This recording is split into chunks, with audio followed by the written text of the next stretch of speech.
When I started work and became a reporter and then became a single parent, it was only because of a series of extraordinary women who helped me raise my children that I was actually able to have a career. Free, free, domestic worker and slavery. Free, free. All of the women who have worked for me, from Gabi to Patti to Antonia to Alejandra, all of them are people who I always say, eres mi mano derecha, you're my right hand. I was raised by a woman who lived with my family for 23 years, full time. It enriched my life. She was my second mother.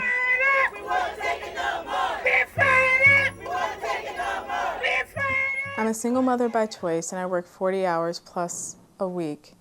And I rely on childcare workers to make sure that I'm able to work, that my children are safe. As a mother of young children, I'm frequently hiring babysitters to help me with my childcare. Organize. Can y'all say organize? Organize! Organize! Organize! I know that if it weren't for the women who work with me in my home, there's no way that I would be the person who I am today. The folks working on Wall Street, the doctors, the lawyers, the executives would not be able to work if they were not able to have domestic workers looking after their children, raising their children at times, taking care of their homes and taking care of their elderly family members.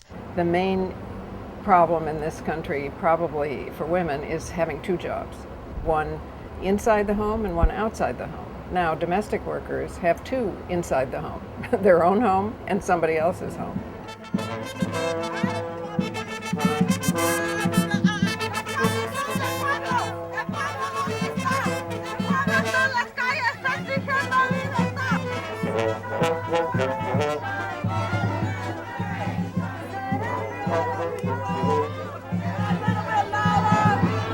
We want justice for all workers.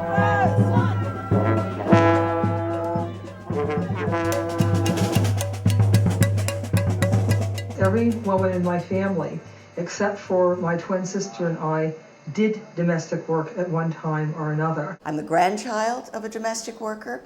My grandmother worked for many years for a family in the South. She never got the respect that she deserved. One of the impressions that I had from the women in my family about the experience was how demeaning it was to people and to women who had such an innate sense of dignity, an innate sense of pride, an innate sense of their own self-worth. At some point, everybody, each and every one of us will become a caregiver, either for a child or a family member, and we're also all probably going to need care ourselves.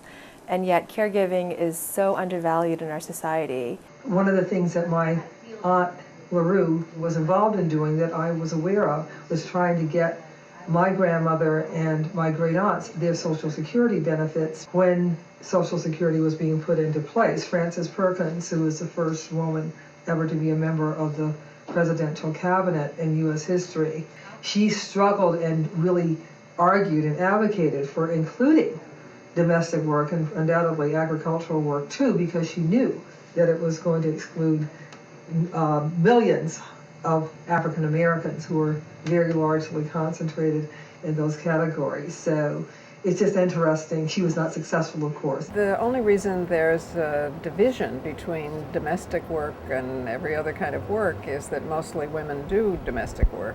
Unfortunately, we still have a system that values the work by the sex and race of the worker instead of by the importance of the work to the community.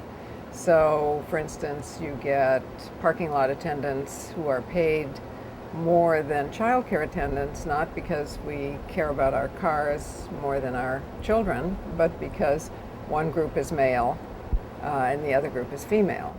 But really, taking care of our loved ones, whether it's done by a stay-at-home parent or a domestic worker, is a bedrock of our society. We tend to think of it as a personal issue rather than a shared responsibility. You've had the government and employers really retreat from being responsible to provide their workforce with the things that people need to be able to raise a family. Right. And so domestic workers end up paying that price. And I think what would happen if all of the domestic workers in the United States right now if they were to just withdraw their labor? What would happen? I think that the United States would pretty much grind to a halt. So structural reform is needed. We need to make sure that domestic workers who are so undercompensated have safe workplaces, have rights that all other workers enjoy. And the big picture is that the work that they do, the caregiving labor that they perform, be valued. When my grandmother was working informally in a private home, and when she became a union worker working in a hotel, the difference was night and day.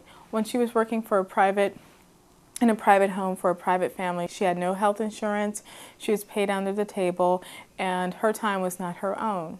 When she became employed in the formal economy through a hotel, she was afforded benefits, severance pay, health insurance.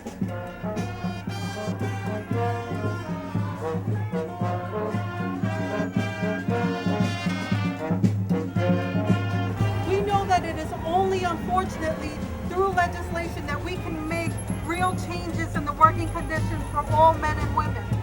We want this labor force to be recognized and to have respect and dignity given to the work that they're doing, and to have basic labor rights and protections, such as paid vacation, paid holidays, paid sick days, annual cost of living increase, health insurance, protection from unjust firing, severance pay, things that most other workers in this country enjoy. Domestic workers have been excluded from.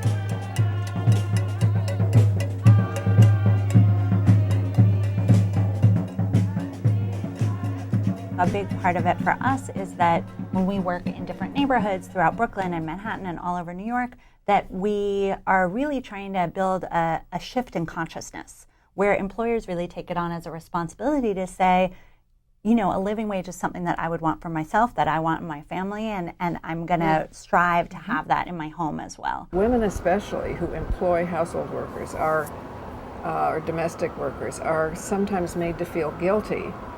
And as Carolyn Reed, the great organizer, always said, don't feel guilty, just create a good job. People don't think of their homes as a workplace. So I think the biggest piece for us when we work with our members who are employers is to really think about, you know, what would you want in your job? You would want a clear understanding of what your wages were, what your responsibilities were, to know how you were going to be evaluated, to know when your vacation time is, or to get to define your own vacation time, to have sick time, to get raises. You know, all the things that people want in their own jobs, that's what we're trying to create in the home. When you're inviting someone else into your home to make your home function, it should be one of the most valuable things in your life, one of the biggest expenditures. Currently, childcare takes about 30% of my annual salary. The domestic worker or household worker movement has always been a very big and important part of the women's movement. For instance, Josephine Hewlett, who was herself a household worker and a great organizer, wrote for Ms. Magazine a household workers pledge, so that even before there were more gains in legislation, not that that's complete yet, that individual employers and employees could together sign a pledge with a series of conditions that made this decent and respected work. I see it as a circle. They know that I'm struggling. They know that it's not easy. They watch while I'm trying to do the balance thing and be there for my husband and the kids and etc. They know it's not easy, but they know it's possible.